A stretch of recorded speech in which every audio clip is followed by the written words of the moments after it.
Hello अनि good morning सम्पूर्णजनामा। आज चाहिँ म साइन्टिफिक मेथड अफ रिभिजनको बारेमा चाहिँ छलफल गर्न गइरहेको छु। हामीले टपरहरू जो लोकसेवामा सक्सेसफुल हुनुभएको छ उहाँहरूको कुरा सुन्यो भने एकजनाले कम्तीमा पनि 10 चोटि 12 चोटि एउटा बुकलाई रिभिजन गरेको एक वर्षमा भन्ने कुराहरू गर्नुहुन्छ। त्यसैले हामीले रिभिजन कति इम्पोर्टेन्ट छ भनेर बुझ्न सक्छौँ। तर रिभिजन भन्ने कुरा सबैजनालाई एकदमै बोरिङ लाग्छ। त्यसैले आज चाहिँ साइन्टिफिक मेथड अफ रिभिजन जसले चाहिँ यहाँको सर्ट टर्म मेमोरी लाई चाहिँ लङ टर्म मेमोरीमा चाहिँ कन्भर्ट गर्न चाहिँ सहयोग हुन्छ र यहाँलाई चाहिँ एक्जाममा सक्सेस दिलाउन चाहिँ एकदमै महत्त्वपूर्ण भूमिका खेल्दछ। अब रिभिजन कसरी गर्ने त, लङ टर्म मेमोरीमा कसरी राख्ने त भनेर भन्दाखेरि चाहिँ एउटा सर्ट रिभिजन गर्न सकिन्छ। सर्ट रिभिजनको लागि चाहिँ यहाँले एकदमै फास्ट तरिकाले चाहिँ पढ्ने, फास्ट रिडिङ यहाँले गर्न सक्नुहुन्छ। त्यसपछि अन्डरलाइन इम्पोर्टेन्ट पोइन्टहरू यहाँलाई लागेका इम्पोर्टेन्ट पोइन्टहरू चाहिँ अन्डरलाइन गर्नुहोस् र त्यसलाई चाहिँ एक्टिभ रिकल गर्नुहोस्। यसले चाहिँ यहाँको सर्ट रिभिजन टेक्निक जो चाहिँ प्रत्येक दिन यहाँले 10 मिनट 15 मिनट लगाएर चाहिँ गर्न सक्नुहुन्छ। अर्को रहेको छ लङ रिभिजन टेक्निक। विशेष गरी एक्जाम आएको बेलामा, यहाँसँग टाइम भएको बेलामा र पिरियोडिक रिभिजन गर्दा, मल्टिपल रिभिजन गर्दा यसको प्रयोग गर्न सकिन्छ। यसको लागि चाहिँ यहाँले चाहिँ रिड द अन्डरलाइन पोइन्ट्स, जुन चाहिँ पहिला रिड गर्नु भन्दाखेरि अन्डरलाइन गर्नुभएको थियो त्यो पोइन्टहरूलाई चाहिँ के गर्न सक्नुहुन्छ त, अन्डरलाइन गर्न सक्नुहुन्छ। र यहाँले स्याम्पल पेपरहरू, क्वेसन पेपरहरू लिनुहोस् र त्यसलाई चाहिँ नहेरिकन सल्भ गर्ने कोसिस गर्नुहोस्।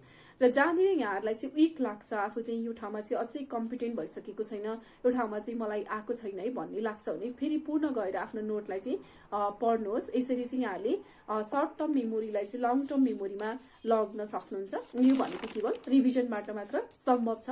अब सबैजनालाई लाग्न सक्छ कि रिभिजन बोरिङ हुन्छ। हो, रिभिजन एकदमै बोरिङ हुन्छ। हामीले चाहिँ रिभिजनलाई चाहिँ टाल्दै जान्छौँ।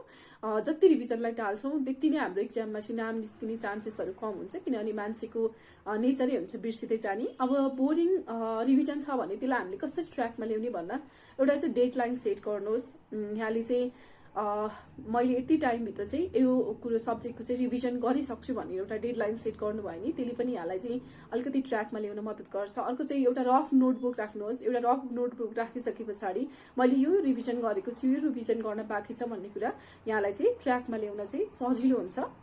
अब रिभिजनका टेक्निकहरू कसरी गर्ने भन्दाखेरि चाहिँ एउटा मल्टिपल रिभिजन छ, एउटा चाहिँ पिरियोडिक रिभिजन भनेर रहेको छ। धेरै जसोले फलो गर्ने भनेको यो दुईटा रिभिजन छ। मल्टिपल रिभिजन कसरी गर्ने भन्दाखेरि यदि तपाईँलाई चाहिँ कुनै पनि कुरा चाहिँ आफ्नो ब्रेनमा लङ टर्म मेमोरीमा लग्नु छ भनेपछि तपाईँले विथिन 24 आवरभित्र चाहिँ एकचोटि रिभिजन गरिसक्नुपर्छ।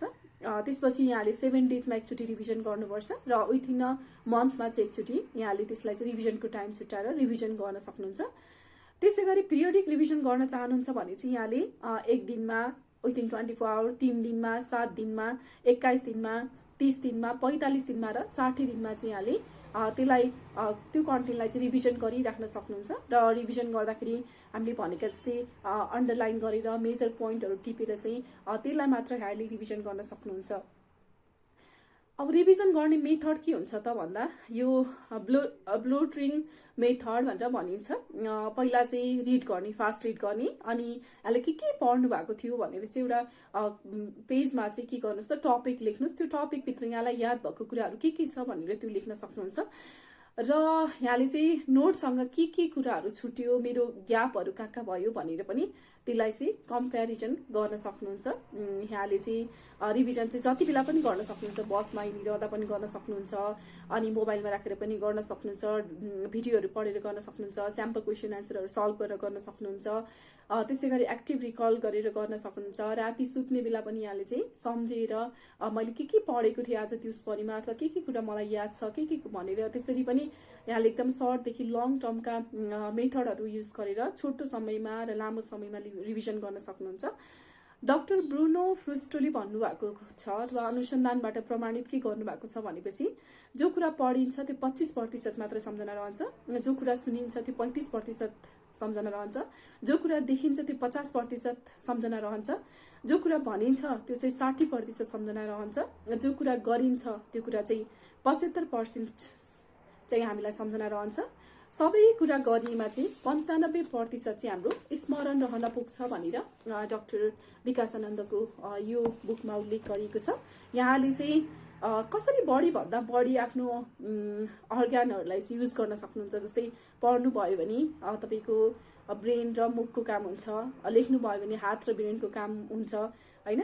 त्यसरी जति धेरै हाम्रो अर्ग्यानहरूलाई चाहिँ इन्भल्भ गराएर पढ्न सक्नुभयो, रिभिजन गर्न सक्नुभयो, त्यति नै बढी यहाँको चाहिँ याद हुने चान्सेस हुन्छ।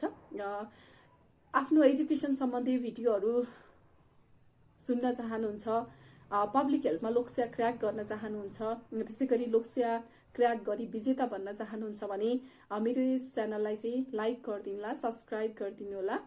Thank you so much.